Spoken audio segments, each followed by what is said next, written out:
शहादा येथे आयशर वाहनासह 24 लाखांचा सुगंधी तंबाखू, गुटखासह अवैध दारू कारवाई।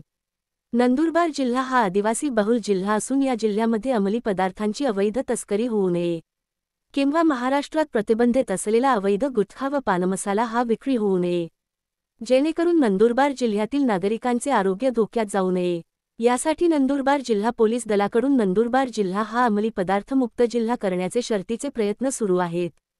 कारण गुटखा व पान मसाला याचे सेवन करण्याचे प्रमाण जिल्ह्यात जास्त असून हा पान मसाला व गुटखा सेवन केल्यामुळे आरोग्यास हानिकारक ठरतो व कॅन्सर सारख्या रोगास आमंत्रण देतो, म्हणून यावर नंदुरबार जिल्हा पोलीस दलाकडून विशेष प्रयत्न केले जात असून सुद्धा पान मसाला व गुटखाची अवैध तस्करी करणारे हे विविध मार्गांनी जिल्ह्यात पान मसाला व गुटखा विक्री करत असल्याचे समजते। शहरातील दोंडाईच्या रस्त्यावरील संविधान चौकात वाहनासह 24,34,000चा तंबाखू साठा पोलिसांनी जप्त केला आहे। याबाबत शहादा पोलीस ठाण्यात गुन्ह्याची नोंद करण्यात आली आहे।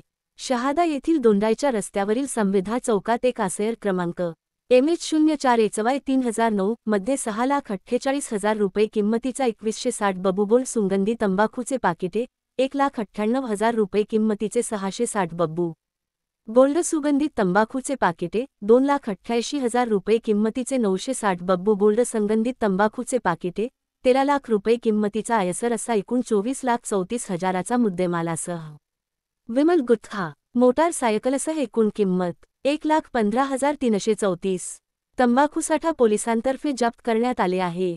याबाबत अन्न सुरक्षा अधिकारी आनंद पवार यांनी शहादा पोलीस ठाण्यात फिर्याद दिली। त्यानुसार आयसर चालक मोहन माळी राहणार माळीवाडा, नंदुरबार याच्याविरुद्ध शहादा पोलीस ठाण्यात गुन्हा दाखल करण्यात आला आहे।